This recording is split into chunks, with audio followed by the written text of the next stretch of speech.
we are really privileged to have a set of filmmakers whose films are playing in the International Narrative Shorts Competition 2 category, and they're joining from different parts of the world. I request each of you to mention your name, which city are you from, and which is your name of the film. I'm Tom Pardoe from Los Angeles, California, USA, and the name of our film is Still Here, in which I am the director. Okay, my name is Chuck Saculla. I am the writer, actor, executive producer of Still Here, currently in Palm Springs, but from Los Angeles originally. Hi, I'm Michael Acht, and I'm in London in the UK, and my film is called Orin Anto. Hello, I'm Tess Emmerson. I am in Melbourne, Australia, and my film is called Natalie. Hi, Kate. Welcome. Thank you so much for joining us. Thank you so much for showing my film. Where are you right now? Are you in Hong Kong? I'm in Hong Kong right now. I wasn't able to really respond to the email because, you know, we was in a very unstable political situation. Awesome to have all of you, and we are going to have a short Q&A with you people. Over to Abhra, the panel coordinator, to moderate the Q&A. Thank you so much, Sridhar. Hello, people. I'm Abhra. I am the preview team member, and I'm going to be moderating today's panel. Thank you so much for making time for this, because this is, you know, I must tell you, this is for the first time at Kashish we are doing something like this, where, you know, people from across the globe, we have managed to get everyone, all the filmmakers have actually come together in the same frame. I would start with Tess. So your film, Natalie, is about two girls, and you know, it's. I would like to start. The first question would be, why did you choose to name both of them Natalie? And does that the name have any cultural significance from where you belong? It doesn't have any cultural significance. I grew up. Two of my best friends had the same name. And it was just confusing. So it's not some deep significant meaning with that one, unfortunately. It just kind of sprung out of nowhere. I think that sort of connection of them having the same name. Initially it was called Emily, and I did a bit of research, and there's a queer film called Emily about, and I was like, I feel like that's a bit familiar, but yeah, so I just landed on Natalie, and yeah, that's it. Tess, you've managed to showcase religion as well, and how that shapes what you think, right? So how was your scripting procedure? It was interesting. I think the film didn't start with one of the Natalies being religious. It sort of started in my head as just two best friends and that one night stand and sort of the awkward fallout from that. And then I just sort of kept pushing it. I thought, then came the decade, and I was like, I want to play with something that's not set now. I want to sort of have that kind of nostalgic feeling to the film. So I pushed it back a bit, and the film set in 2004, which is not that long ago, but for me it is. Yeah, and so that was that. And then I sort of kept pushing the envelope. I've been exposed to Christianity and religion a lot in my life.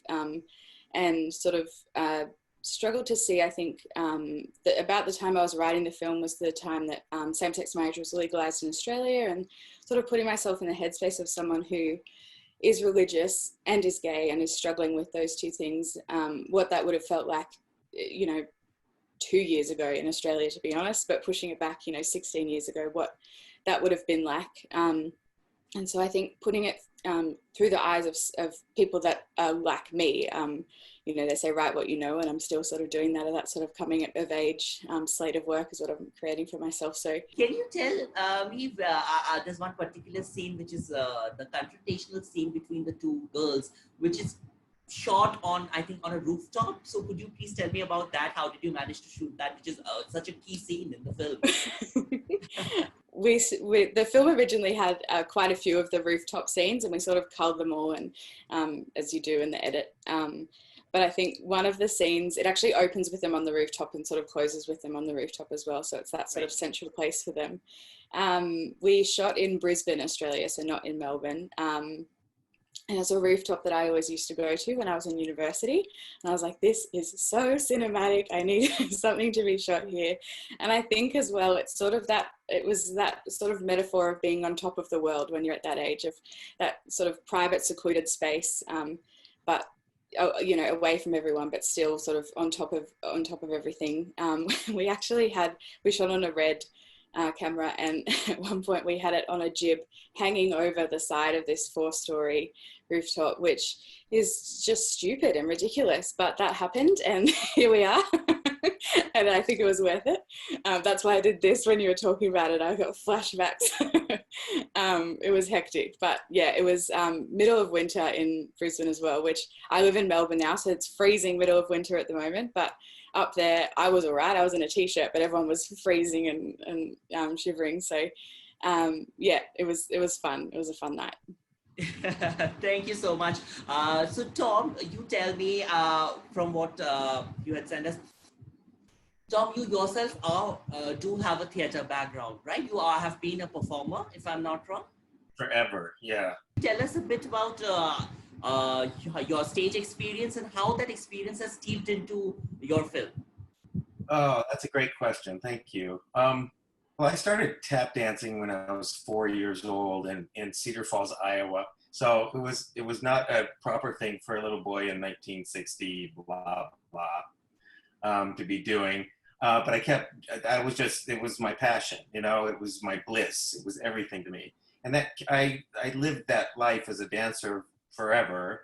And now that I'm over 50, I started dancing again professionally. And I mean, it took me to Broadway. It took me all over the world. You know, I had an amazing journey as a performer, singing, dancing, acting stuff. Boy, and that played into this film so beautifully. And Chuck, who's like an amazing performer on stage and on screen, and so we shared this common understanding of what it means to have your limbs working, you know, and have the ability to express yourself with your body. And that was really the guts of this piece, I think, for both of us, to be able to kind of get that across and to show what it would be like if all of that were taken away. Right, especially for performers, like if you, both of you are performers, and then suddenly we see Chuck on a wheelchair, and then towards the end of the film, there's a revelation of sorts. But you tell me, Chuck, what a beautiful performance! Right from scene one, we have seen you. You know, first we see you in the car, and through the film we see you, you know, confined to one particular, wheelchair, and then when you see the whole stage, and then there's a sort of an, emotional outburst that comes through. How has the journey been for you? Because I guess you've also collaborated with Tom while writing the script. So please tell us something about it. Well, I think Tom and I can relate to this. There's a show called A Chorus Line. And if you're familiar with the chorus line, there is a line that the director says, there's a boy who is auditioning and he breaks his ankle during the audition. And then the director turns around and tells the rest of the cast, what are you gonna do if you can't dance anymore? And I grew up dancing all my life, and up to this point, and I got to play this role of Zach in A Chorus Line a few years ago, and it really hit me hard being a man who just turned 50, and I finally, for the first time, had a knee surgery, and the knee surgery took me out completely. I became depressed because I was not able to dance. I take 7 dance classes a week. I was not functioning. I was not happy. So I had to take pen to paper. And as I was to write this, to get my feelings out, and it really just became a story of how to make lemonade out of lemons, and how everyone, it doesn't matter if it's a physical ailment or if you're stuck in a rut or whatnot, everyone can relate to getting out of that rut, or making your lemonade out of lemons, that type of thing. So it's really what you make. It's hope, and it's that something that's going to bring you back. And I think that's what our film does, and so it resonates still to this day with me. That's how I got this film, to get my mental capacity back to its physical capacity. Right. If that makes sense. So tell me about your film, Tom and Chuck. You also have touched upon two very important, aspects. One is disability, people with disabilities, and also this old age, about what would happen if once you age. So you have weaved these two aspects beautifully into the film. Tom, would you like to comment on that? Sure. The age, let's do the age thing first.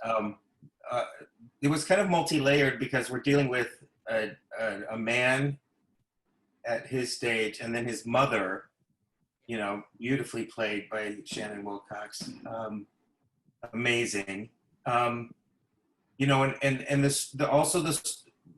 There's her story as well, right? About how does she process this and not being able to care for him anymore, and what that looks like and feels like. And we tried to go really, really simple and just kind of hit, the core emotional levels of people. And in terms of the wheelchair, we wanted to really give the audience a perspective from the person in the chair. So, the angles that we shot from were relevant to that. Chuck's point of view was really, really important, going down through the hallway of that assisted living place and seeing people's faces. And then the conversations that happen behind people in chairs with the mother and the director of the facility, where our cultures, like, oftentimes they don't give a story or a humanity to a person in a chair. They just see a person in a chair. And it's heartbreaking. And then to know that you hear the conversation happening over his shoulder, which is completely inappropriate, by the way. It would be a horrible thing to do, and everybody should learn not to do that. But to be talking over the person in the chair, and we're on Chuck's face to see, that he may be not able to move much, but, there's a person in there, and that was really important to convey. And just to give it some humanity, if even if one person has an aha moment with people who are in chairs, then we've done our job, Thank you so much, Tom, for this information. Now we'll move on to Michael. Michael has been waiting. Thank you so much, Michael. Okay, so thank you. Your film, Orin and Anto, well, what should I say? You chose to address the generation gap, as well as the lack of communication between people belonging to the same LGBTQIA spectrum, right? It does talk about people from within the community coming in one space. When they were forced to be in one space, they actually slowly open up and discuss their own shortcomings. So, so please tell us about how you developed such a script. Well, I was actually working on a feature film script, and I was challenged by, which is still in development, and I was challenged by my partner, who's also my executive producer, to just, as a way of getting things going, to develop a couple of short films that would explore some of the to explore some of the characters in the feature script further, and just, get a chance to do some more filming, and something that would be quick and easy and faster than getting a feature film off the ground, which it didn't turn out completely to be so easy and quick. But I did take up the challenge of creating some short scripts I wanted to look at some of the minor characters in the feature film because they had been a little bit underdeveloped in the script. So I chose these two just instinctively. They don't actually meet in the feature film script, but one was a non-binary character who is Orin, and one was an older gay man called Anto. And once I started with that idea, I started to become aware and have talks with people. And I think one of the big motivating forces was seeing that there was a lot of intolerance or lack of understanding from gay men of a certain generation and some lesbians of a older generation for kind of the young people coming up today who are who are identifying as non-binary or trans. And I was really shocked by it wasn't across the board, but I did encounter a lot of intolerance, even, I would say, or lack of understanding for trans people and non-binary people, which was kind of shocking to me because I thought, well, you know, a couple of years ago, you were confronted with the same thing in your community, which was people not understanding being gay or being lesbian. So I really wanted, I mean, I was intrigued by that, and I really wanted to try and think, where is this coming from?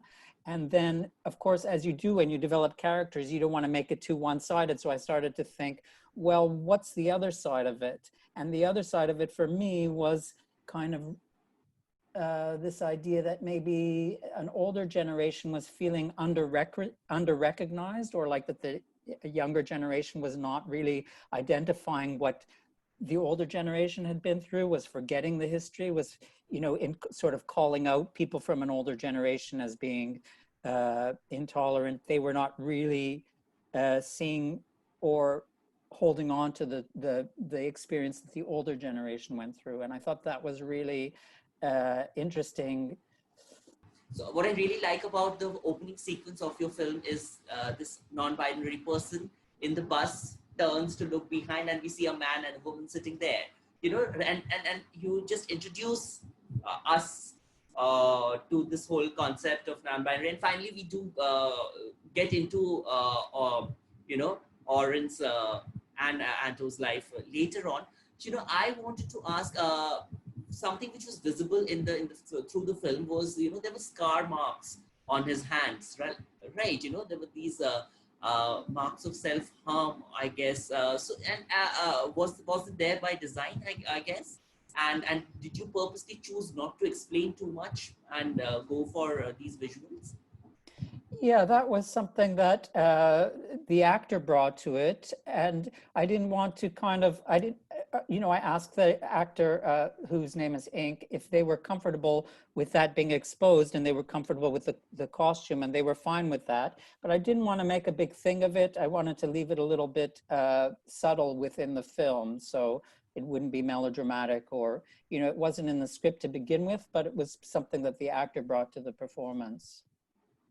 So I guess I'll start with the questions for you. Forever 17, a beautiful portraiture of a couple, of a gay couple in Hong Kong. You know, you had mentioned, I mean, I read in your bio that Forever 17 is a part of your PhD project, feeling kinship. Could you tell us about your research topic? The main idea of my research project is to investigate why being queer will damage the relationship between me and my mother.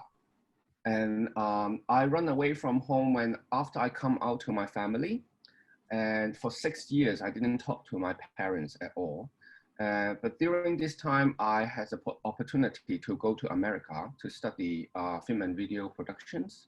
And during this time, we didn't talk that much. And then one day, my mother discovered in the market, in a shop, a VCD of my previous films. And then inside this VCD, there is a section of family dinner after I come out. And then so she actually realized, apart from, like, you know, having a different sexual orientation, her son has something else that she can really appreciate. So she made a call to me from Hong Kong to Chicago since like more than 7 years during this time already. And then we started to talk about, you know, how are you? This kind of very normal sentence means a lot to each of us already. Yeah, so my video become a coming out tools for my mother, that she will have to use my gay video, like the video that I published, to come out to the relatives. But at the same time, she's kind of proud of it because my film wins some award and then was in different festival as well. So it's kind of like a very interesting dilemma for her. I give away my son's work, which is gay, also make me come out, like her, make she will come out to her relative, to our relative. But at the same time, she also partly feel proud of it. So the second it's very interesting in my research. The second problem that we have between the son and mother relationship is when I get married to my Swiss husband. So the first one is the coming out. The second is getting married to my Swiss husband. Obviously, those are things that the LGBT community will celebrate. You know, oh, you come out and you are very daring, you will have freedom. But that, and then the second things that the LGBT usually celebrate is, you know, the same-sex marriage.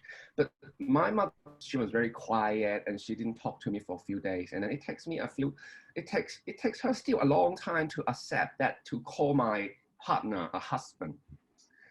So then my research is basically why all these queer milestones that we LGBT community celebrating become something that would damage the family relationship. That's quite an interesting point of view.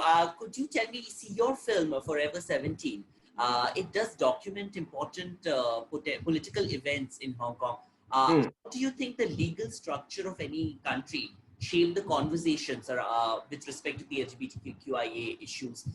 First of all, I have to admit that Forever 17 was actually shot before all these important political conflicts happened in Hong Kong. While I'm editing these films, I feel like I personally is quite involved in this political protest as well. So when I'm editing these films, I feel like it is not very grounded, because then suddenly the topic, like the LGBT topic, is almost like being in the second or third priority. At the same time, me as a queer, or a lot of my friends who is also LGBT, has a very active role in the political situation as well. So I feel like adding some kind of political information inside. And then that's why in Forever 17, this political session is a little jump, like I would have to admit that. But at the same time, it also signified a big change, because that was the transitions. When I want to describe the transition of Hong Kong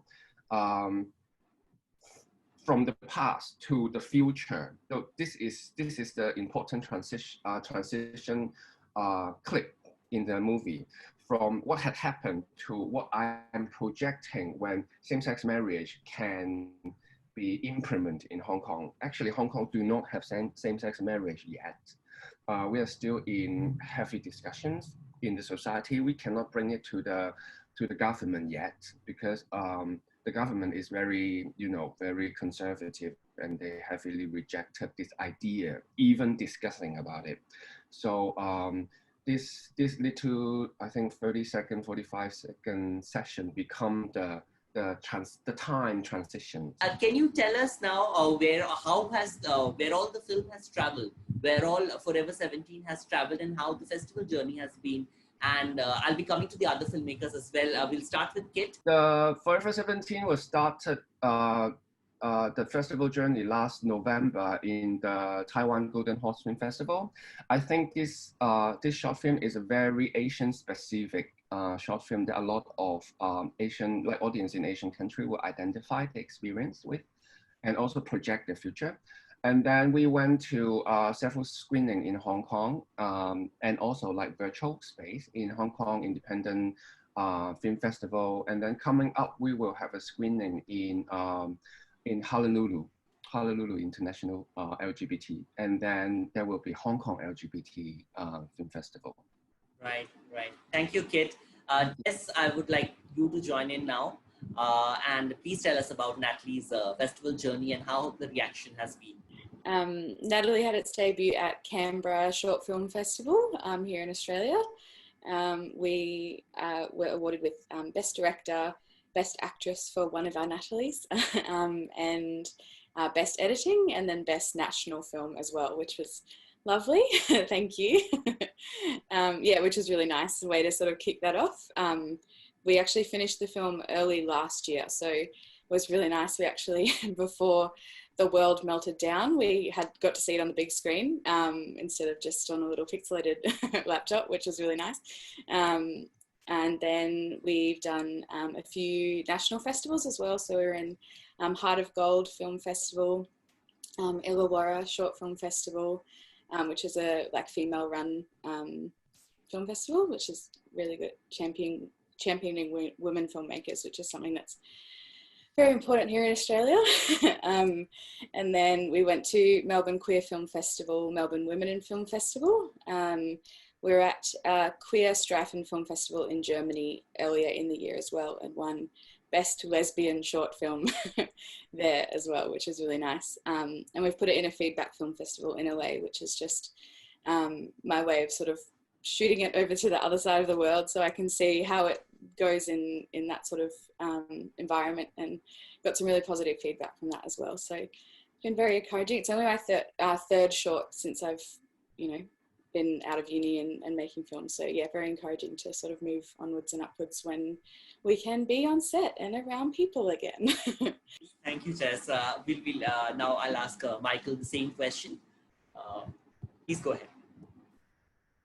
Thanks. Well, I think the other filmmakers would agree that this is a very challenging time to release a film. And we're really at the beginning of the journey with Orin and Anto, but it's even hard. I mean, it's been very hard to even keep up with what's happening because we've submitted to films and I meticulously write down the date of the screening of the festival, and then that changes or it goes online, or it's very, very tricky time. So I think you just have to look at the positives, and some of the positives are like what we're doing today and the ability to have something online that everybody can interact with, and it's just a completely different model. So we're making the best of it. The film, so far, I think it only had one sort of non-virtual live screening, which was actually in Chennai at the Independent Film Festival there. There's a queer section of that film and it showed there. And then it's been online in New Filmmakers New York and a film festival called Reel Out, which is Charlotte in the United States as well. So that's been interesting, and it's interesting to keep up. I think the reaction so far has been very interesting. I mean, I wanted the film we wanted the film to be a talking point, and I think that's what it's done. People bring all kinds of their own perceptions and projections to the debate about it, and have their own interpretations, which I really wanted people to start talking about these issues. And I think they have, and I think also even since the time that we created the film, which is sort of November of last year, the discussion has moved on and new ideas have come into the discussion around gender identity and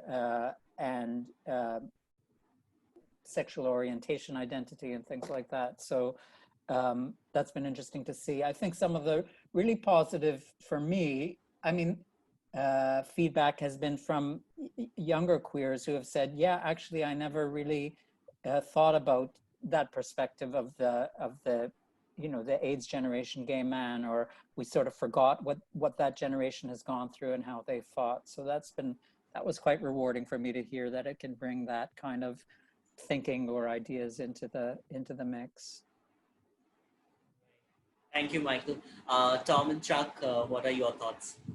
So I echo what Michael said about the challenges of the film festivals. I've been doing the same thing as writing down everything when it was supposed to start, and now a lot of them have been moved to the fall online. We did recently win a bronze award for Best LGBT Short in the Independent Short Awards. in Los Angeles. Thank you. And this is our first Q&A panel for Tom and I, and we're thrilled because ever. So we haven't had the privilege of getting any sort of feedback except for we had a personal screening for our friends and family, and it's been nothing but rave reviews, and you know it echoes the whole filming of this movie, all the elements, all the right elements, the right cast, the right everything, the staff, the cat. It has a lot of heart, and it was magic all the way through. And I think for Tom and I, we can't wait to share the magic and hear what it does, because the film is very relatable for anyone getting out of a rut, or you know, whether it's physical or mental. I look forward to hearing what people have to say. We just finished our first film festival that unfortunately we weren't able to be in because we're geo-locked. It was the Cheltenham Film Festival, and I didn't hear anything. So, but we have one coming up next, or in a few days, the Real Art in Toronto, Canada, and then we have a few coming up later in the month. But now we're, like Michael said, we're kind of waiting for the fall for the rest of them. So any day now, stay tuned. So thank you all for joining in. I really appreciate all of you sharing your thoughts and your ideas about the film.